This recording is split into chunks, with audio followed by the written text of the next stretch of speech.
Class को शुरू करते हैं। तो we will start from the first part which is molecular formula.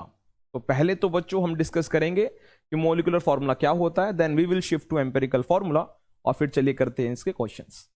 तो जैसे कि आपसे कभी भी पूछा जाता है किसी भी केमिकल सब्सटेंस का कोई फॉर्मूला पूछा जाता है, तो आप जैसे कार्बन डाइऑक्साइड का फॉर्मूला अगर आपसे पूछा जाता है आप कहते हैं CO2, आपसे कहते हैं बेंजीन का फॉर्मूला बताएं तो आप बताते हैं C6H6। वैसे अगर आपसे किसी भी केमिकल का फॉर्मूला पूछ लें जैसे एसिटिलीन का पूछ लें तो आप बताते हैं C2H2, ग्लूकोज का पूछ लें तो आपको बता देते हैं C6H12O6 and so many kind of chemical substances we have. सबके केमिकल फॉर्मूला होते हैं। तो जिस भी केमिकल सब्सटेंस का आप फॉर्मूला बताते हैं, जो अब तक आप ये टर्म यूज करते आए हैं फॉर्मूला, वो एक्चुअली मॉलिक्यूलर फॉर्मूला होता है। जैसे अगर आपसे पूछें कि ग्लूकोज का फॉर्मूला क्या है तो आप बोलेंगे C6H12O6, जिसमें 6 कार्बन के एटम्स हैं, 12 हाइड्रोजन के एटम्स हैं और 6 ऑक्सीजन के एटम्स हैं। ऐसे बेंजीन में C6H6 के फॉर्मूले में कार्बन के 6 एटम्स हैं और हाइड्रोजन के भी 6 एटम्स हैं। तो ये जो एटम्स का कंट्रीब्यूशन है एक फॉर्मूले को बनाने के लिए, उसको जो चीज रिप्रेजेंट करती है उसे मॉलिक्यूलर फॉर्मूला बोलते हैं। मतलब कि एक केमिकल सब्सटेंस का एक एक्चुअल रिप्रेजेंटेशन जिसमें यह बताया जाता है कि एक्चुअल कितने एटम्स एक दूसरे के साथ कंबाइन हो रहे हैं। क्लियर है? उसे मॉलिक्यूलर फॉर्मूला कहते हैं। Actual number of atoms contributing in a formula, उसे मॉलिक्यूलर फॉर्मूला कहते हैं। तो what is a molecular formula? इसे हम कैसे लिखेंगे, क्या होता है ये? तो it is a representation of actual number of atoms combining actual number of atoms कितने कंबाइन हो रहे हैं वो आपको जो बताता है वो रिप्रेजेंटेशन मॉलिक्यूलर फॉर्मूला होता है। फॉर एग्जाम्पल अगर आपसे पूछा जाए, तो जैसे आपसे मैं पूछूं कि मॉलिक्यूलर फॉर्मूला बेंजीन के लिए क्या होगा, तो आप बोलेंगे सर इसमें कोई डाउट ही नहीं है, विच इज C6H6। अगर मैं आपसे पूछूं मॉलिक्यूलर फॉर्मूला फॉर वाटर, तो आप बोलेंगे सर H2O, वेरी सिंपल। अगर मैं आपसे पूछूं मॉलिक्यूलर फॉर्मूला फॉर ग्लूकोज, तो आप बोलेंगे C6H12O6। ऐसे अगर मैं आपसे पूछूं मॉलिक्यूलर फॉर्मूला फॉर सुक्रोज, तो आप कहेंगे C12H22O11 and so many chemical formula. कोई भी एग्जांपल आप समझ सकते हैं। तो अगर आप इन चारों केमिकल्स को नोटिस करेंगे तो आप सभी ने इन फॉर्मूलों को सुना हुआ है, और ये फॉर्मूले एक्चुअल नंबर ऑफ एटम्स आपको कितने कंट्रीब्यूट कर रहे हैं वो बताते हैं। जैसे बेंजीन में 6 कार्बन एटम्स हैं कंबाइनिंग विद 6 हाइड्रोजन एटम्स। तो ये जो ट्रू रिप्रेजेंटेशन होता है, एक्चुअल रिप्रेजेंटेशन होता है, उसे मॉलिक्यूलर फॉर्मूला कहते हैं। ठीक। दूसरी तरफ एम्पेरिकल फॉर्मूला क्या है? तो जब आप मॉलिक्यूलर फॉर्मूला को सिंपलेस्ट फॉर्म में लिख सकें या लिख देते हैं, उस रिप्रेजेंटेशन को एम्पेरिकल फॉर्मूला कहते हैं। मतलब जहां मॉलिक्यूलर फॉर्मूला एक्चुअल नंबर्स को रिप्रेजेंट करता है, वहीं एम्पेरिकल फॉर्मूला सिंपलेस्ट रेशो को रिप्रेजेंट करता है। जैसे यहां पर है 6:6। ठीक है, इसको अगर मैं सिंपल करूं तो 6 से 6 काट कर मैं 1:1 कर सकता हूं। तो ये CH एम्पेरिकल फॉर्मूला होगा। ऐसे H2O में अगर आप सिंप्लीफाई इसको करेंगे, कुछ कॉमन लेने की कोशिश करेंगे तो नहीं आएगा, इट वुड 2:1। तो यही इसका एम्पेरिकल फॉर्मूला भी रहेगा। वहीं अगर आप ग्लूकोज पर आ जाएं C6H12O6, तो यहां पर 6 कॉमन लेकर आप 1:2:1 मींस CH2O बना सकते हैं, विच इज एम्पेरिकल फॉर्मूला। ऐसे आप C12H22O11 को देखेंगे तो इसमें कुछ कॉमन नहीं आ रहा है, तो it will remain as it is in empirical formula also. तो एम्पेरिकल फॉर्मूला होगा, इसको सिंप्लीफाई कर दें। तो एम्पेरिकल फॉर्मूला अगर आपसे पूछा जाए कि भैया एम्पेरिकल फॉर्मूला क्या है, तो जो एम्पेरिकल फॉर्मूला है वो मोलिकुलर फॉर्मूला की सिंपलेस्ट रिप्रेजेंटेशन है। मींस इट रिप्रेजेंट्स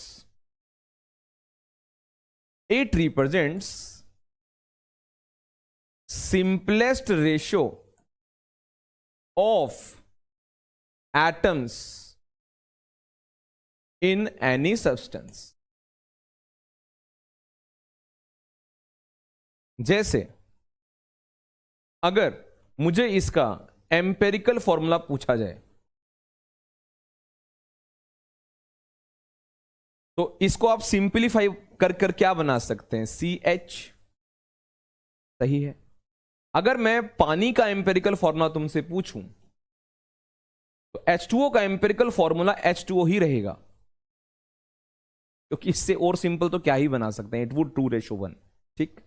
ग्लूकोज को अगर आप देखेंगे तो इसका एम्पेरिकल फॉर्मूला क्या होगा। ग्लूकोज का एम्पेरिकल फॉर्मूला बनाने के लिए इसको फिर कॉमन लेकर आप बताएं क्या कॉमन ले सकते हैं।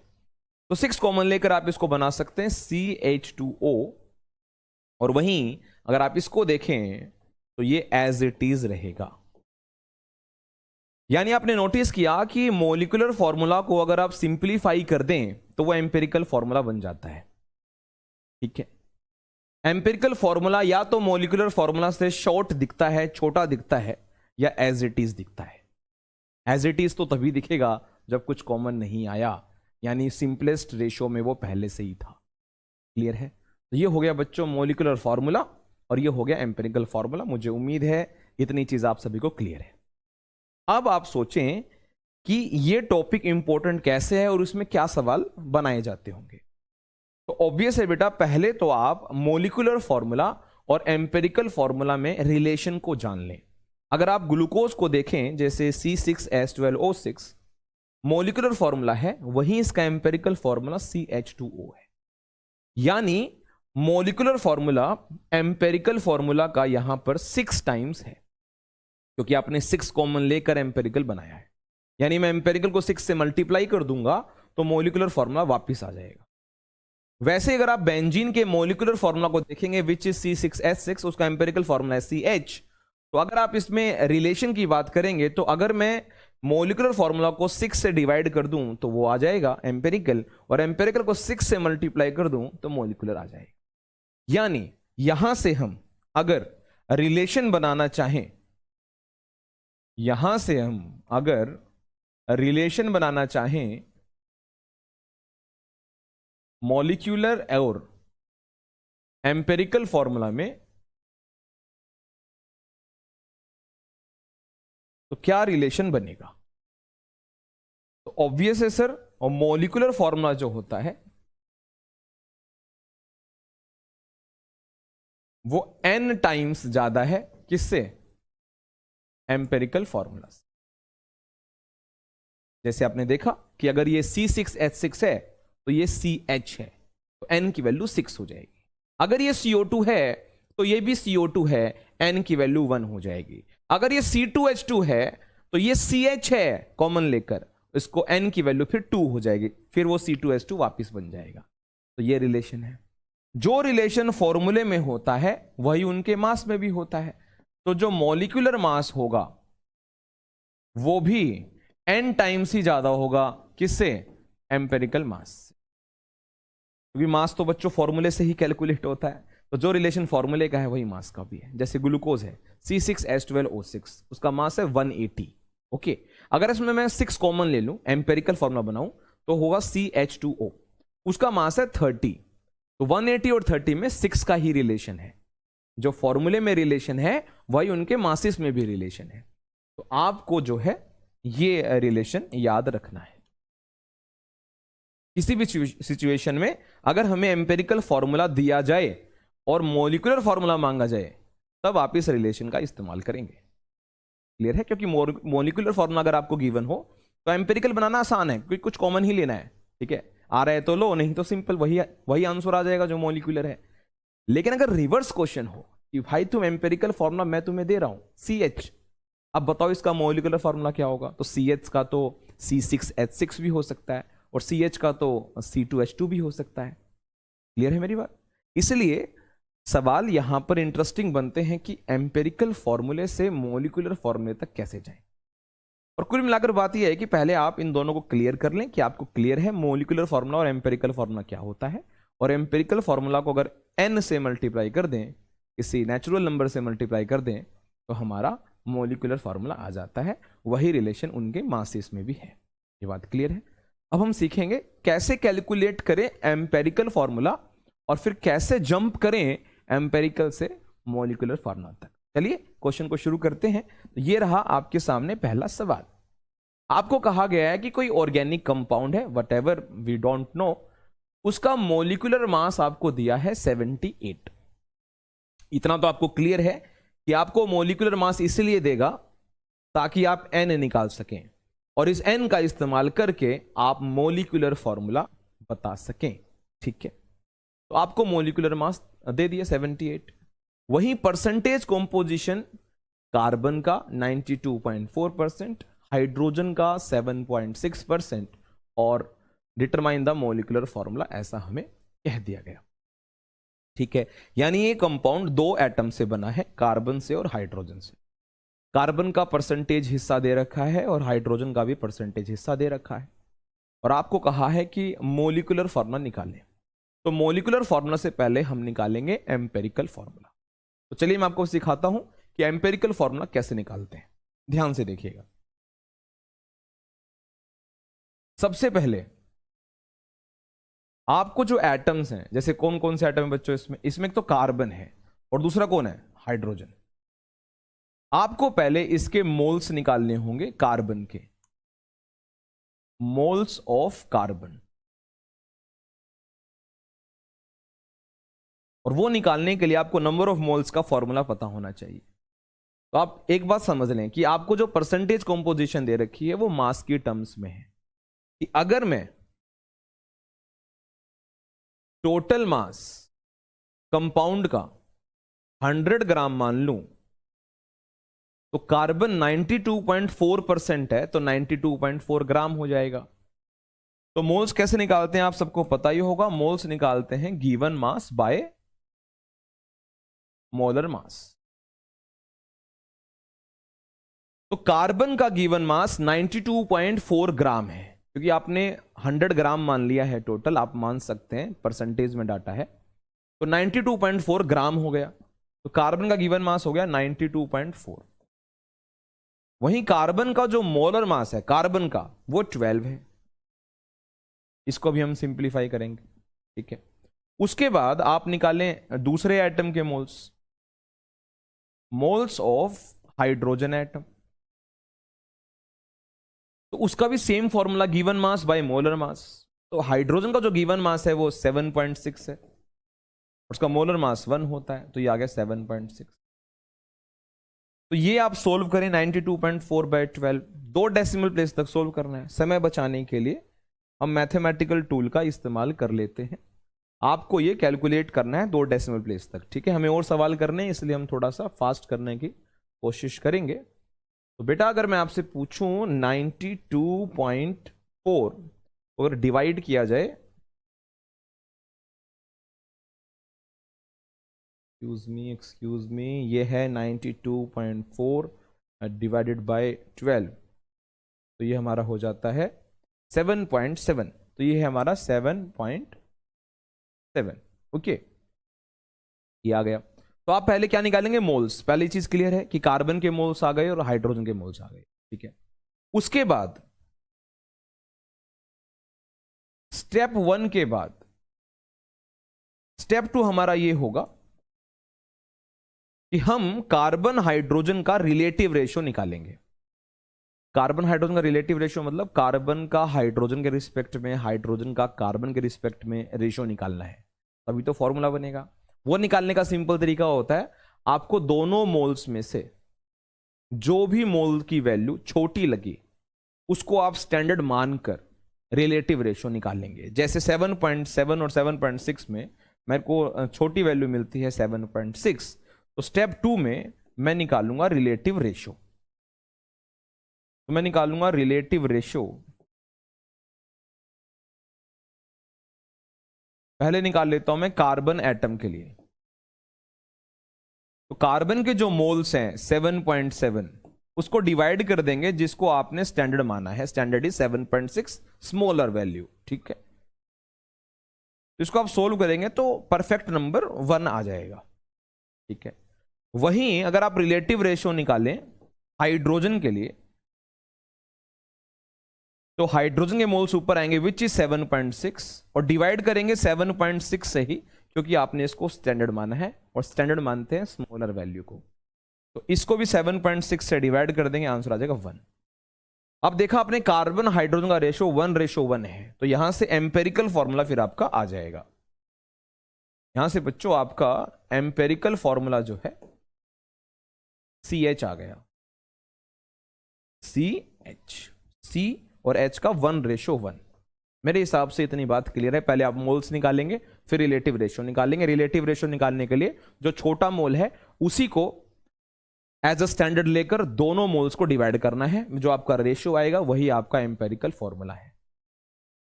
ये बात क्लियर है, ठीक। अब निकालना है अपने को मोलिकुलर फॉर्मूला। तो हमने पीछे एक रिलेशन बनाया था कि अगर अपने पास एम्पेरिकल फॉर्मूला आ जाए तो उसको n से मल्टीप्लाई कर देंगे, मोलिकुलर फॉर्मूला आ जाएगा। और अगर n का पता लगाना है तो फिर आप मास वाला रिलेशन यूज कर सकते हैं। तो अगर आप इस सवाल को देखेंगे तो हम मास निकाल लेते हैं, एम्पेरिकल फॉर्मूला मास।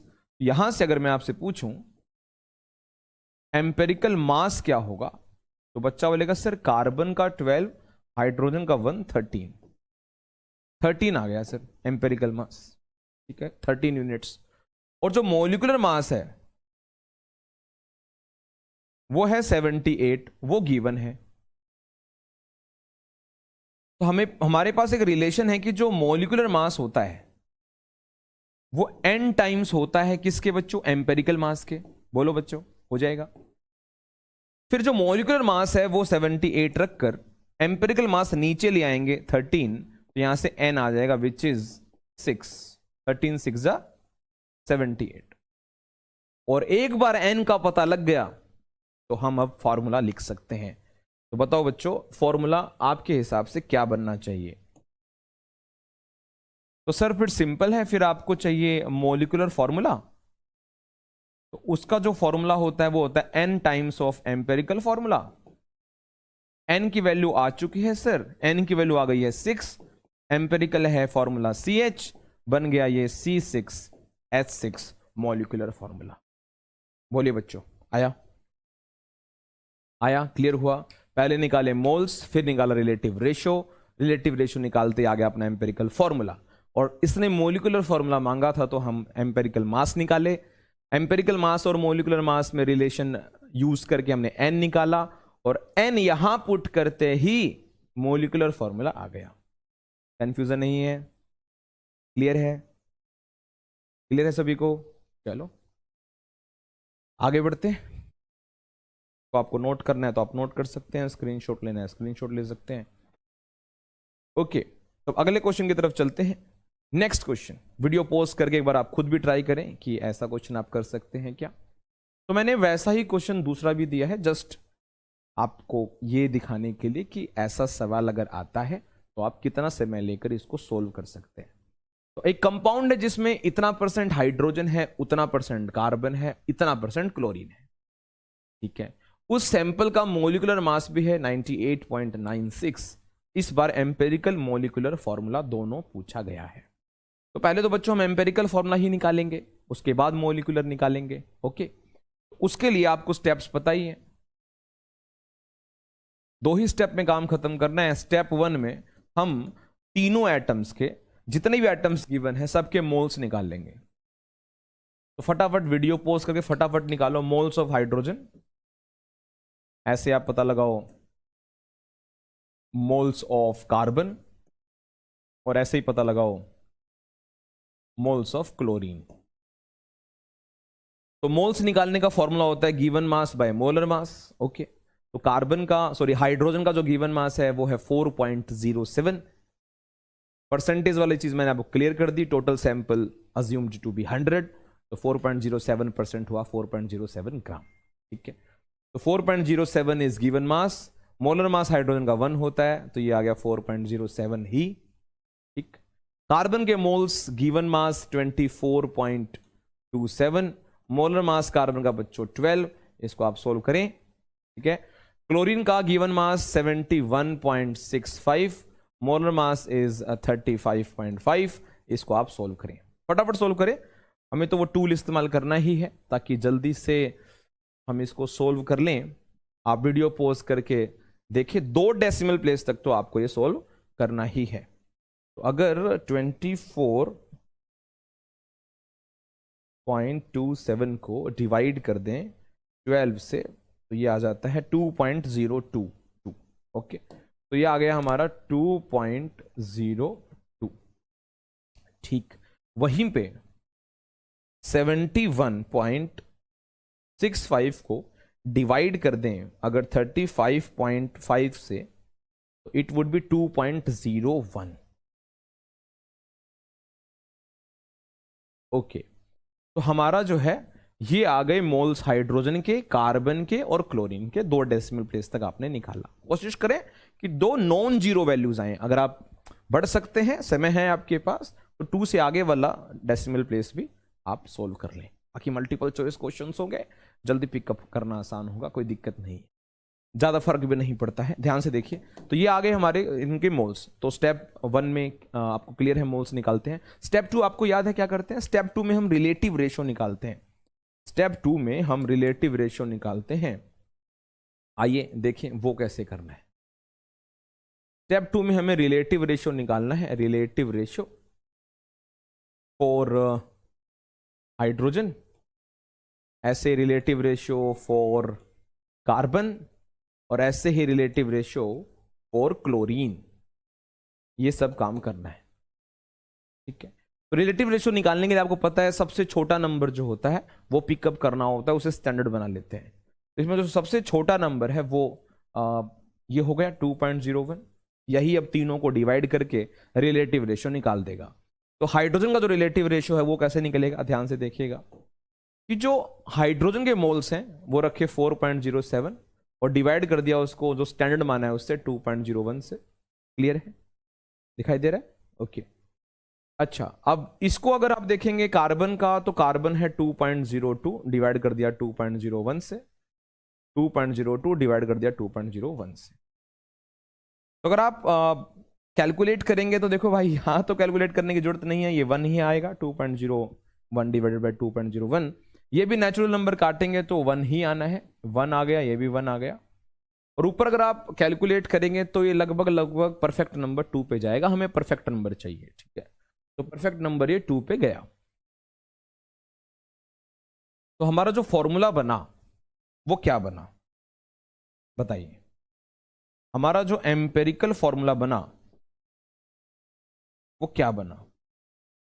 अगर मैं आपसे पूछूं कार्बन कितना आया, तो कार्बन आपने कहा 1 सी। एच कितना आया, तो आपने कहा सर H2। और क्लोरीन कितना आया, तो आपने क्लोरीन कहा सर क्लोरीन 1। ये आ गया सर CH2Cl। ये आ गया हमारा एम्पेरिकल फॉर्मूला। अब हमें चाहिए मोलिक्यूलर फॉर्मूला। तो मुझे बताइए, मोलिकुलर फॉर्मूला जाने के लिए आपको n एक जो नंबर है, जो नंबर ऑफ टाइम्स को रिप्रेजेंट करेगा कि एम्पेरिकल से कितना गुना मोलिकुलर फॉर्मूला है, तो आपको n पता लगाना है। और n पता लगाने के लिए वो मास वाला रिलेशन आपको यूज करना है। एम्पेरिकल फॉर्मूला आ गया, अब आप इसका मास निकाल लो, वो हो जाएगा एम्पेरिकल मास। मोलिकुलर मास आपको दे ही रखा है, फिर रिलेशन निकालें। देखो इसके बाद कैसे करना है। इसके बाद आप कहेंगे कि जो मोलिकुलर मास है वो है n times of empirical mass. You know the relation,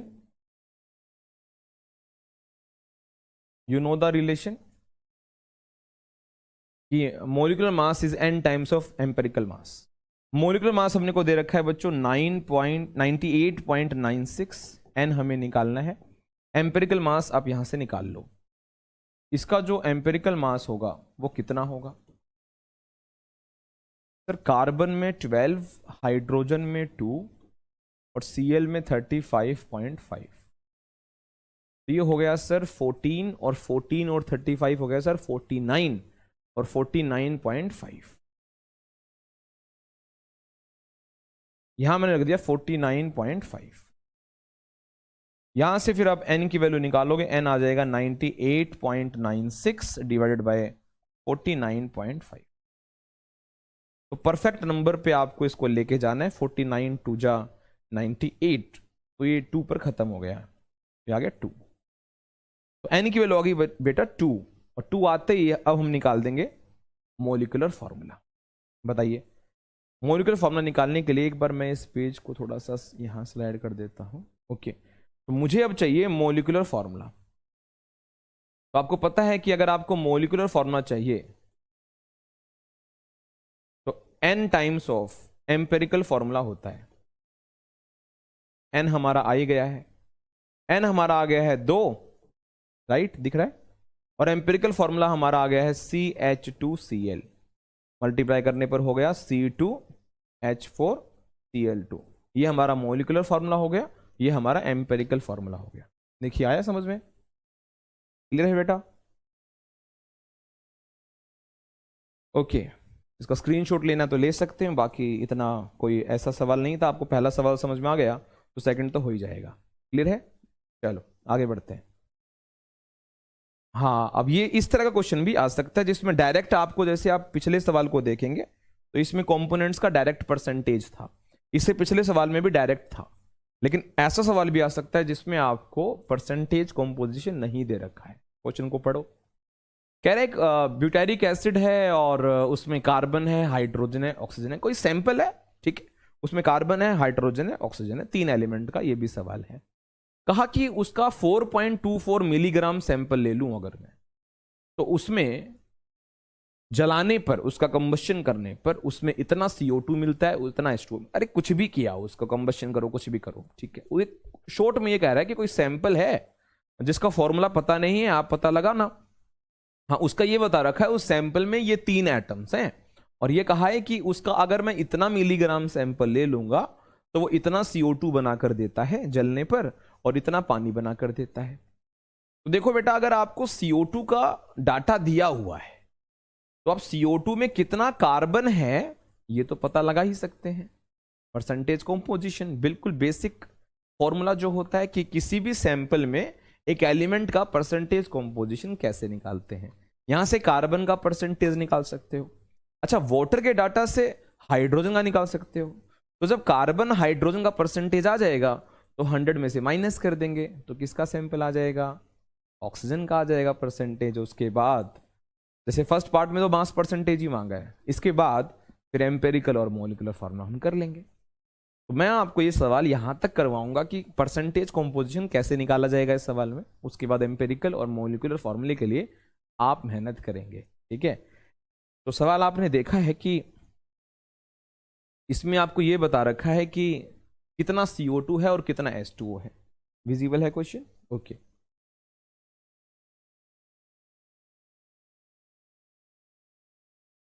make it better. Okay, तो हम क्या करते हैं, इसको अटेम्प्ट करते हैं, ठीक है।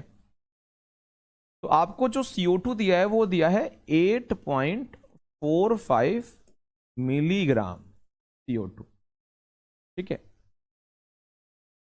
और यहां से मैं कह रहा हूं कि आप परसेंटेज निकाल लो कार्बन का। बिल्कुल बेसिक सवाल, आप क्वेश्चन भूल जाइए। आपका ये एम है कि आपके पास इतना CO2 है, आपको परसेंटेज कंपोजिशन चाहिए कार्बन का, मास में ही, ठीक है। तो कैसे करना है, ध्यान से देखो। CO2 का जो मोलर मास होता है वो 44 होता है। कितना होता है? 44। उस 44 ग्राम में 12 ग्राम कार्बन है और 32 ग्राम ऑक्सीजन है। तो हमें कार्बन निकालना है। तो 44 ग्राम CO2 में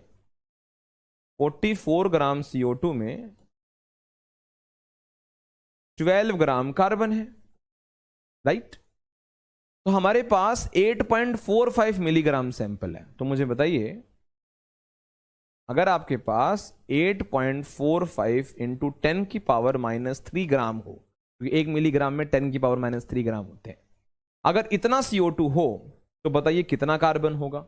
अगर 44 ग्राम CO2 में 12 ग्राम कार्बन है तो इतने मास वाले सैंपल में कितना कार्बन होगा, तो कितना होगा बच्चों, ये आ जाएगा 12, नीचे आ जाएगा 44, और इतने में पूछा है तो ये 4.4 लग रहा है, एक्सक्यूज मी, इसको ठीक कर देते हैं, ये 44 और इतने में पूछा है तो इतने से मल्टीप्लाई कर देते हैं, 8.45 10⁻³ ग्राम कार्बन। ये कार्बन आ गया, इसको सोल्व करना है, लेकिन अपने को परसेंटेज निकालना है। तो बेटा अपने को क्या करना है, अब ध्यान से देखना, ये जो हमारा कार्बन आ गया इतना ग्राम आ गया, तो परसेंटेज कितना आ गया कार्बन का बताइए सैंपल में, कि सर ये तो कार्बन का मास आ गया 12 into 8.45 into 10⁻³ divided by 44 divided by percentage निकालते हैं तो उस एलिमेंट का सैंपल रखते हैं ऊपर, उसका मास होता है, नीचे total mass of the sample होता है विच इज 4.24 मिलीग्राम, तो मैं उसको ग्राम में चेंज कर देता हूं, इनटू में 100। क्लियर हुआ। परसेंटेज कॉम्पोजिशन कार्बन का निकालने के लिए ऊपर कार्बन का मास रखा, ये जो निकाला था सारा, और टोटल से डिवाइड कर दिया विच इज 4.24 10⁻³ क्योंकि वो मिलीग्राम में था, मैंने ग्राम में चेंज कर दिया, 100 से मल्टीप्लाई कर दिया, और इस तरीके से हमने निकाल लिया कितना आएगा परसेंटेज कॉम्पोजिशन। फटाफट से एक बार इसको कैलकुलेट करें वीडियो पॉज करके और देखें 2 डेसिमल प्लेस तक ये कितना आता है, जल्दी करें। वीडियो को पॉज करके आप इसको फटाफट ट्राई करें और मुझे बताएं कि ये परसेंटेज कितना आया है। बहुत सिंपल है, समझ में आ ही गया होगा कैसे करना है। तो ऊपर है हमारा 12 इंटू 8.45, तो ये हो गया हमारा 101.4, नीचे है 44 मल्टीप्लाइड बाय 4.24 जो कि आ रहा है 186.56, और 10 की पावर से इकट्ठा कर लेते हैं तो 10⁻³ ये है, 10⁻³ है, कैंसिल हो जाएगा और सिर्फ 100 बचेगा। अब अगर 101.4 को डिवाइड किया जाए 186.56 से तो यह आता है 0.5435, और फिर इसको 100 से मल्टीप्लाई करना है तो 54.35 ये हमारा आंसर आता है। तो इसका परसेंटेज आ गया बच्चों 54.35%। तो कार्बन हमारे पास आ गया बच्चों 54.35%। ये आप देखना आपको कितना समय लगता है कैलकुलेट करने में, और इतनी टफ कैलकुलेशन नहीं है, वो थोड़ा समय बचाने के लिए ऐसा किया जा रहा है। तो 54.35% कार्बन का परसेंट आ गया।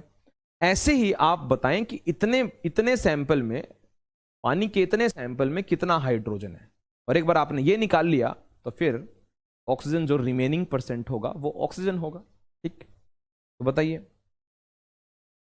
कैसे करेंगे इसको, थोड़ा सा स्लाइड कर देते हैं इधर तो दैट हम स्पेस बना सकें। ओके, तो अगर मैं आपसे पूछूं कि भाई मेरे पास है 3.46 मिलीग्राम H2O, ठीक है, और मैं आपसे पूछूं कि इसके अंदर कितना परसेंट हाइड्रोजन है, ये पूछूं, तो क्या आप ये बता सकते हैं कि ये कैसे करना है? तो मुझे बताइए पानी का एक्चुअल मास कितना है? 18 ग्राम है। 18 ग्राम H2O में बताइए मुझे कितना हाइड्रोजन है? 2 ग्राम। 2 ग्राम हाइड्रोजन है, लेकिन सैंपल कितना है अपने पास? 3.46 10⁻³ ग्राम, इतना H2O है। तो बताइए कितना आएगा हाइड्रोजन? तो सर 2/18 तो हो जाएगा, ठीक है, और इतने में पूछा है तो इतने से मल्टीप्लाई कर दो सर, 3.46 10⁻³ ये हमारे पास क्या आ गया सर? ये आ गया हाइड्रोजन। क्या आ गया? ये हाइड्रोजन। और हमें निकालना है परसेंटेज, तो बताइए हाइड्रोजन का परसेंटेज कितना आएगा? तो हाइड्रोजन का अगर परसेंटेज निकालना है तो हाइड्रोजन का मास सैंपल ऊपर रखना है, नीचे टोटल मास सैंपल इनटू में 100। तो हाइड्रोजन का जो सैंपल है वो है 2 इंटू 3.46 10⁻³ नीचे है 18। अच्छा ये तो हो गया हाइड्रोजन का सैंपल, परसेंटेज निकाल रहे हैं तो नीचे आएगा टोटल सैंपल। टोटल सैंपल है अपना वही 4.24 मिलीग्राम। ग्राम में चेंज करेंगे तो 4.24 इंटू 10⁻³ और इंटू में आ जाएगा 100 for the sake of percentage. ठीक है, परसेंटेज निकालना है। अब इसको सोल्व कर लें फटाफट, जल्दी बताएं कितना परसेंट होगा। फिर जो बच जाएगा वो ऑक्सीजन होगा। तो अगर हम ऊपर मल्टीप्लाई करें 2 × 3.46 तो ये हमारा आ जाता है 6.92। ठीक है, डिवाइड करें अगर नीचे 18 × 4.24 इट इज 76.32 और 10 की पावर अगर इकट्ठी कर लें तो 10⁻³ से 10⁻³ कैंसिल हो जाएगा, ऊपर 100 ही है। इसको सोल्व करें अगर 6.92 डिवाइडेड बाय 76.32 तो ये हमारा आ जाता है 0.090.67। 100 से मल्टीप्लाई कर देंगे तो 9.06%। तो ये हमारा आ रहा है 9.06%। तो ये आ गया हमारा कार्बन का परसेंट और ये आ गया हमारा हाइड्रोजन का परसेंट। तो मुझे बताइए ऑक्सीजन का परसेंट कितना होगा।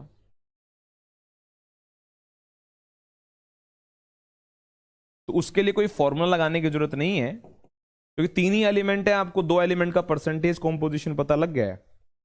तो 100 में से माइनस कर दें अगर 54.35 और 9.06 तो जो निकल कर परसेंटेज आएगा वो ऑक्सीजन का आएगा। और एक बार ऑक्सीजन का परसेंटेज आ गया फिर ये सवाल पुराना बन जाएगा कि कार्बन का भी परसेंट है, हाइड्रोजन का भी है, ऑक्सीजन का भी है। एम्पेरिकल फॉर्मूला निकालने के लिए फिर आप इसका मोल्स निकालेंगे, फिर रिलेटिव रेशियो निकालेंगे, फिर ये काम हो जाएगा। देखें कर लेंगे क्या? क्लियर है बच्चों? ठीक है, ठीक है ना। चलो फिर आगे बढ़ते हैं। तो इस तरह वाला सवाल आप कर लेंगे इस उम्मीद से। आपको स्क्रीनशॉट लेना है एक बार, बेशक आप ले सकते हैं अगर किसी को परसेंटेज में अभी भी प्रॉब्लम है तो। ठीक है जी, ओके। हम अगला क्वेश्चन देखते हैं। अगला क्वेश्चन में देखो क्या कह रखा है। अगले क्वेश्चन में कह रखा है कि एक वेल्डिंग फ्यूल गैस है, उसमें कार्बन और हाइड्रोजन ही है और उसको बर्न करते हैं तो आपको 3.38 ग्राम CO2 मिलता है, 0.690 ग्राम वाटर मिलता है। Volume of 10 litre eight STP of this gas has weight of 11.6 calculated से एम्पेरिकल। देखो एम्पेरिकल और मोलिकुलर फॉर्मूला अगर दोनों चीज मांगी है तो मोलिकुलर मास जरूर पाएगा, या तो गिवन या तो मतलब डायरेक्टली होगा या तो इनडायरेक्टली होगा। ठीक है, तो उसको भी जानने से पहले मेन चीज होता है कि जो जो एलिमेंट्स हैं उनका परसेंटेज अपने पास होना चाहिए। तो 3.38 ग्राम अपने पास CO2 है, ओके, और 0.690 ग्राम अपने पास पानी है। ठीक, और हमें बताना है उसके एम्पेरिकल और मॉलिक्यूलर फॉर्मूला। तो मुझे बताओ कि अपने पास, ध्यान देखना बेटा, अपने पास 3.38 ग्राम CO2 है, उसमें आप मुझे बता सकते हो कि उसमें कितना कार्बन है, क्योंकि हमें सिर्फ कार्बन का पता लगाना है, कार्बन और हाइड्रोजन, कितने ग्राम कार्बन है। तो बताओ कैसे करोगे। तो आपको देखो सर कि CO2 होता है 44 ग्राम और 44 ग्राम CO2 में सर 12 ग्राम तो कार्बन ही है, आपको कार्बन ही पता लगाना है सर। तो 3.38 में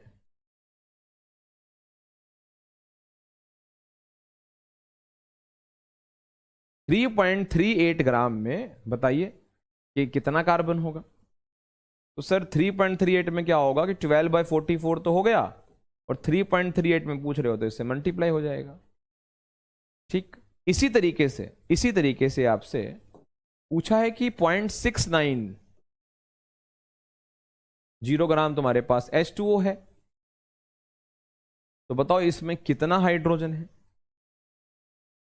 देखो total mass of the sample नहीं है तो आप परसेंटेज नहीं निकालें। ठीक है, आप अगर मास भी निकाल लेंगे तो भी काम चल जाएगा, परसेंटेज निकालना जरूरी नहीं होता हर एलिमेंट का, क्योंकि यहां मास ऑफ द सैंपल नहीं है। ठीक है, तो आप मुझे बताइए कि 0.690 ग्राम में पानी में कितना हाइड्रोजन है, निकाल लेंगे?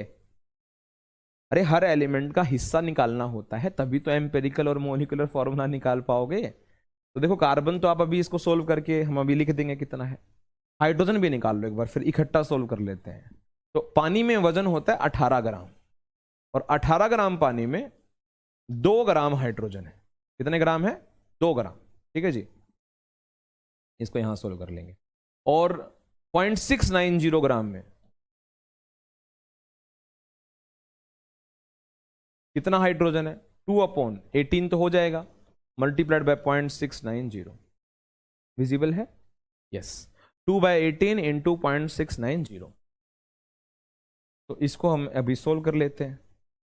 आप सोल्व करें, वीडियो पॉज करके फटाफट से इसको सोल्व कर लें।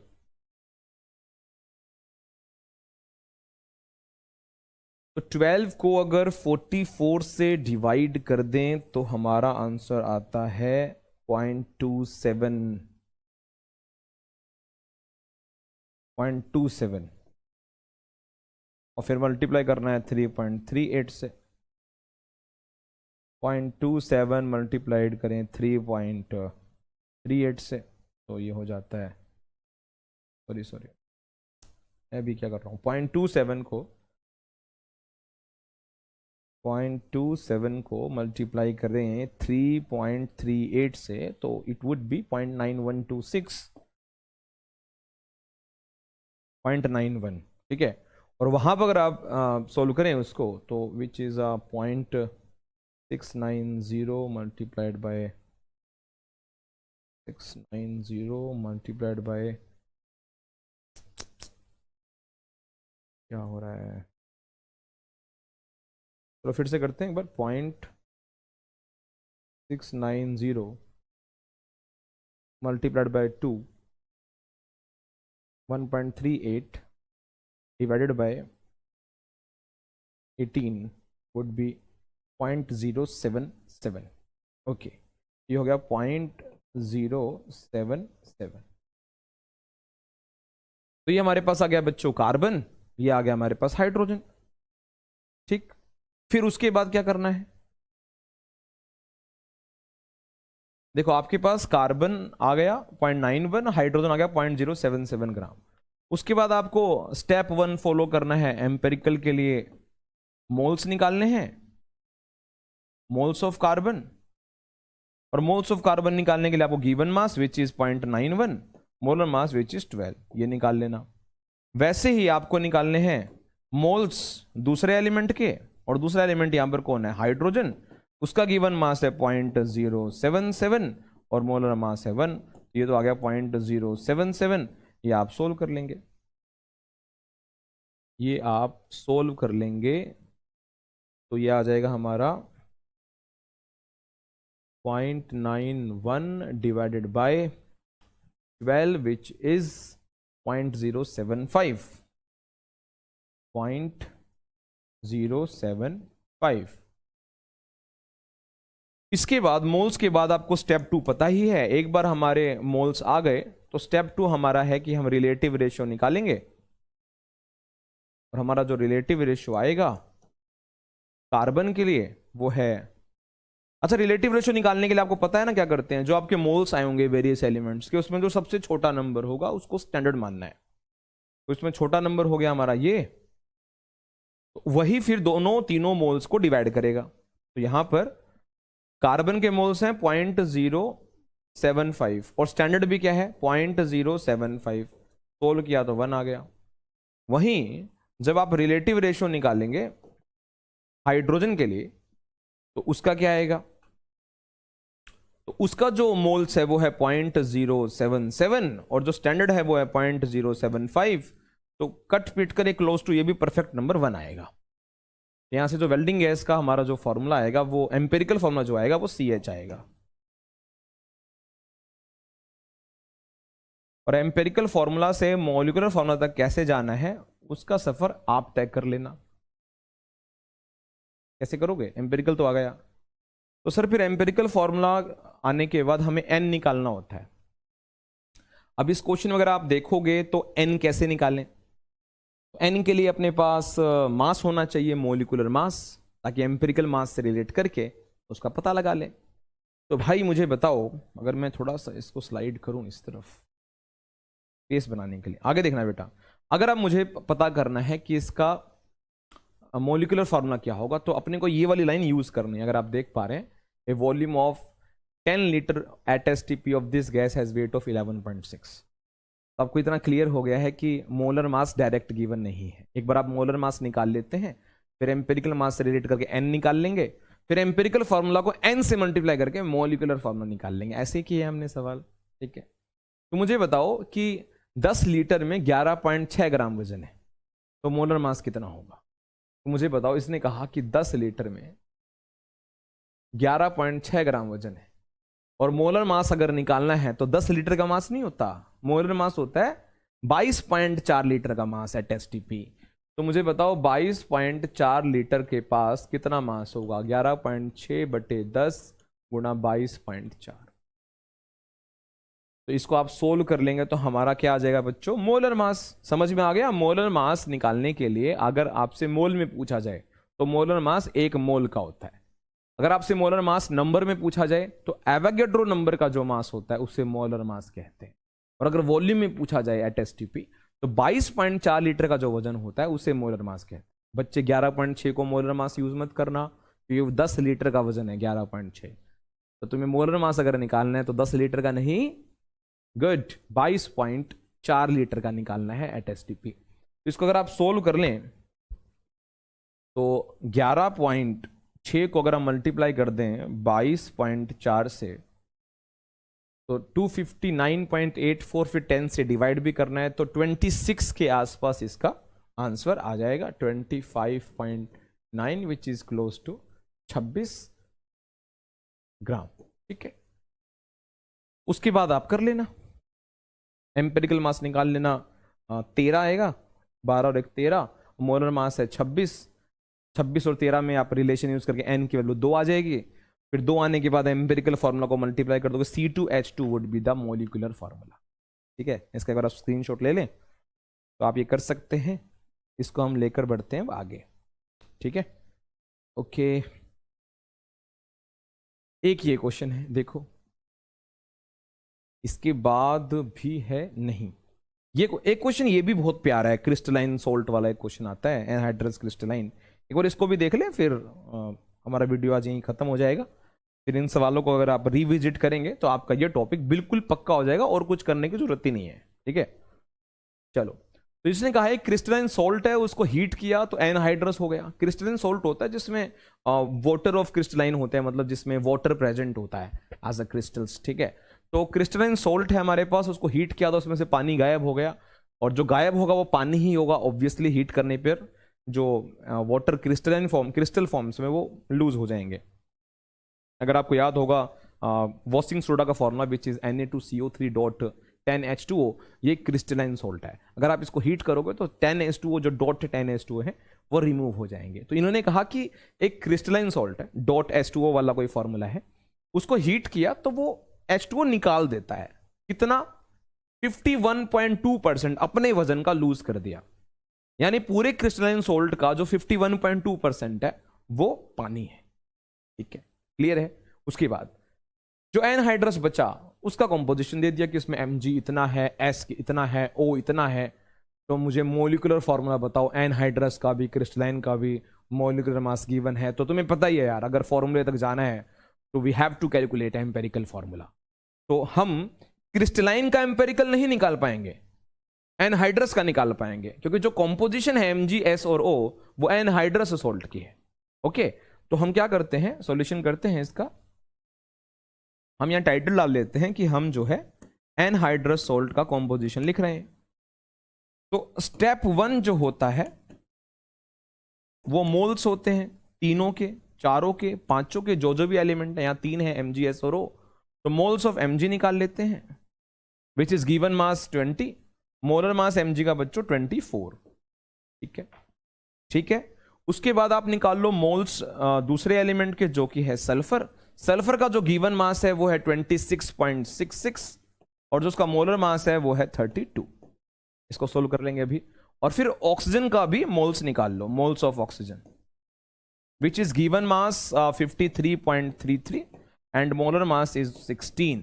इसको भी सोल्व कर लेते हैं। एक बार फटाफट वीडियो पॉज करके तीनों के मोल्स फटाफट निकाल लो, जल्दी करो, 2 डेसिमल प्लेस तक फटाफट निकाल लेते हैं।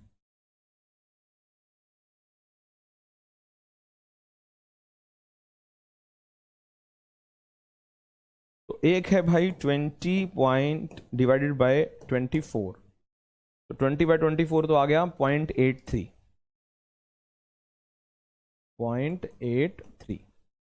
अगला है 26.6 को डिवाइड करना है 32 से, तो ये हमारा आ गया 0.83। अगला हम करते हैं 53.33 को डिवाइड करना है 16 से, तो ये आ रहा है हमारा 3.33। तो बेटा ये आ गया हमारे मोल्स। उसके बाद आपको पता है क्या करते हैं, हम एनहाइड्रस का ही कर रहे हैं ना, ये क्लियर है ना, तुम्हें दिखाई दे रहा है? ओके, तो ये आ गए तीनों के मोल्स। अगले स्टेप के लिए हमें सबसे छोटा मोल्स ढूंढना होता है। सबसे छोटा मोल है इसके अंदर 0.83, ठीक है, किसी का भी ले लो, ये भी छोटा ही है, 0.83 सेम ही है। अब हम निकालेंगे रिलेटिव रेशियो। तो स्टेप 2 है हमारा, वो है रिलेटिव रेशियो। तो रिलेटिव रेशियो निकाल लेते हैं फटाफट, 4 mg। ऐसे निकाल लेते हैं रिलेटिव रेशियो 4s, और फिर ऐसे निकाल लेते हैं रिलेटिव रेशियो 4 ऑक्सीजन। आइए करते हैं। तो रिलेटिव रेशियो निकालने के लिए जो सबसे छोटा नंबर है उसको एज अ स्टैंडर्ड लेना है और मोल्स को उसी से डिवाइड करना है। जैसे मुझे mg का रिलेटिव रेशियो निकालना है, तो कैसे कर रहे थे, उसके मोल्स लिखो पहले 0.83 और उसी नंबर से डिवाइड कर दो। उसी नंबर से मतलब जो स्टैंडर्ड माना है उससे 0.83। सल्फर का अगर आपको निकालना है तो सल्फर के मोल है 0.83, स्टैंडर्ड से डिवाइड करना है विच इज 0.83 अगेन। और अगर ऑक्सीजन का निकालना है तो वो है 3.33 और डिवाइड करना है स्टैंडर्ड से मतलब 0.83। ये तो 1 आ गया। एक बार ऑक्सीजन और देख लेते हैं कितना आया, 3.33 divided by 0.83 which is 4। Okay, तो हमारा जो एम्पेरिकल फॉर्मूला बना, बताओ वो क्या बना। अगर मैं आपसे पूछूं कि हमारा एम्पेरिकल फॉर्मूला क्या बना है तो बताइए। तो हमारा जो एम्पेरिकल फॉर्मूला बना वो बना Mg 1 एटम, सल्फर 1 एटम और ऑक्सीजन 4 एटम, MgSO4। MgSO4 बना एम्पेरिकल फॉर्मूला, लेकिन इसने पूछा है मोलिकुलर फॉर्मूला। ओके, तो तुम्हें पता ही है मोलिकुलर फॉर्मूला जाने तक एम्पेरिकल का मास चाहिए होता है ना। मास का रिलेशन यूज करके n आता है, फिर n से मोलिकुलर फॉर्मूला आता है। तो MgSO4 का मास कितना है, Mg का 24, सल्फर का 32 और ऑक्सीजन का 64। तो 24 और 34 हो गया 56, 56 और 64 हो गया 120 ग्राम। तो ये आ गया एम्पेरिकल मास। अब मोलिकुलर मास कितना दिया हुआ है, मोलिकुलर मास दिया हुआ है 120, मोलिकुलर मास भी है हमारा 120। तो कैसे करना है बताइए। इसके बाद हमें निकालना है n। तो तुम्हें पता है कि जो मोलिकुलर मास होता है वो n टाइम्स होता है किसके, एम्पेरिकल मास के। अब मोलिकुलर मास भी 120 है, n निकालना है, एम्पेरिकल भी 120 है, तो जो n की वैल्यू आ गई वो आ गई 1। और n की अगर वैल्यू 1 आ गई तो मोलिकुलर फॉर्मूला होता है n into empirical formula. Molecular formula होता है n into empirical formula. n आ गया आपका 1 और MgSO4 है, एम्पेरिकल फॉर्मूला MgSO4, तो मोलिकुलर फॉर्मूला भी आ गया MgSO4। तो भाई हमने एनहाइड्रस सॉल्ट तो सोल्व कर लिया which is MgSO4, molecular formula of anhydrous. अब इसने क्रिस्टलाइन का भी पूछा। अब क्रिस्टलाइन में क्या होता है कि MgSO4 के साथ कुछ वाटर के मोल्स भी पाएंगे, .2s2o, .3s2o, .5s2o like that. अब अपने को वो भी निकालना है कि कितना पानी है इसके साथ डॉट की फॉर्म में। तो ऊपर वाली लाइन काम आएगी कि 51.2% इसने लूज किया था क्रिस्टलाइन ने हीट करने पर, यानी 51.2% टोटल मास का पानी है। क्लियर है? तो बताओ अगर 51.2% पानी है तो कितना परसेंट एनहाइड्रस है? अगले पेज पे चलें, एक बार इसका स्क्रीनशॉट ले लो। ठीक है, अगले पेज पर अगर हम चलें तो ये कह रहा है 51.2% पानी है।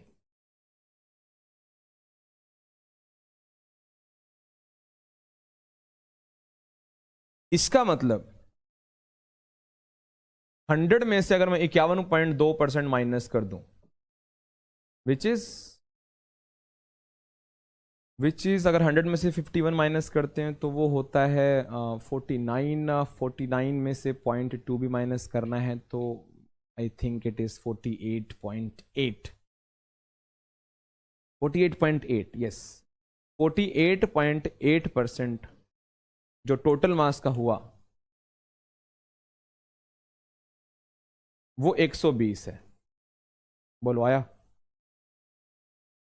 अरे एनहाइड्रस सोल्ट का जो मास आया अपना वो 120 है। कितना है?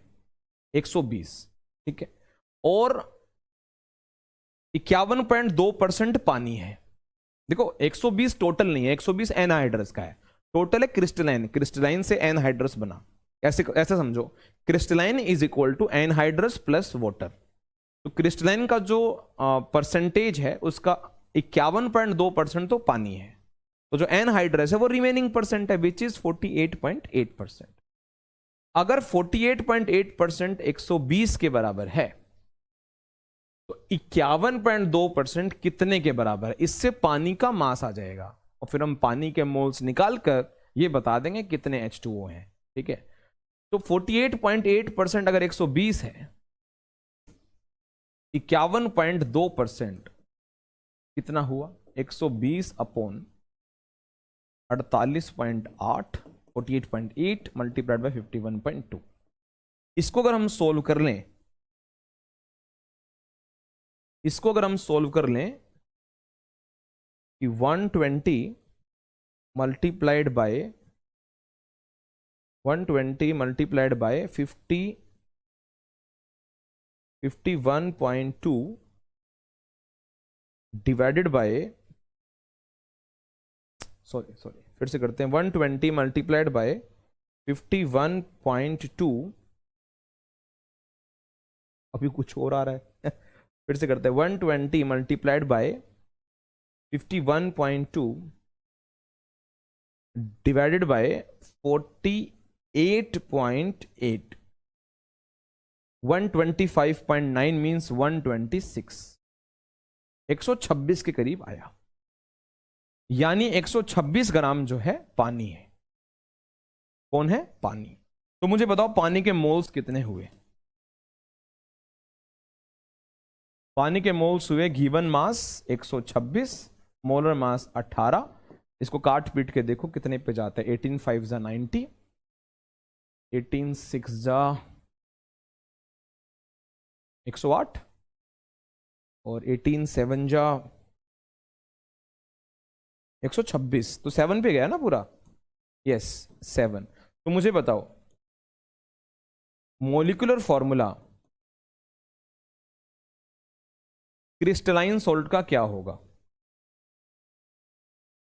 एनहाइड्रस को होता है MgSO4, तो कितना H2O है साथ में? 7H2O। आई होप आपको क्लियर हुआ कैसे किया मैंने। एनहाइड्रस तक तो क्लियर था, ये अगले पेज पर हम आए क्रिस्टलाइन के लिए। तो क्रिस्टलाइन में होता है कि एनहाइड्रस के साथ वाटर के मॉलिक्यूल्स भी होते हैं, तो हमारा एम था to find the number of moles of water. तो पानी के मोल्स पता लगाने के लिए आपने ने क्या किया? वो डाटा यूज किया। उसने कहा कि 51.2% उसने लूज किया था हीट करने पर, यानी 51.2% पानी ही रहा होगा जो लूज हुआ। तो अगर 51.2% पानी है तो 48.8 यानी जो रिमेनिंग परसेंट है वो पानी के अलावा वाला हिस्सा है, वो है एनहाइड्रस। और एनहाइड्रस का मास हमें पता है 120। तो मैंने क्या किया? 48.8% को 120 के बराबर रख दिया। तो मुझे 51.2% की वैल्यू चाहिए थी, मैंने निकाल दी। 126 ग्राम पानी है। अब पानी का वजन पता लग गया, मुझे चाहिए थे पानी के मोल्स, वो आ गए 7, और ये बन गया हमारा फॉर्मूला MgSO4.7H2O। आई होप आपको क्लियर है ये सब? ठीक है, तो that is it from empirical and molecular formula. इसको ध्यान से करिएगा। आज का वीडियो यहीं खत्म करते हैं। Thank you.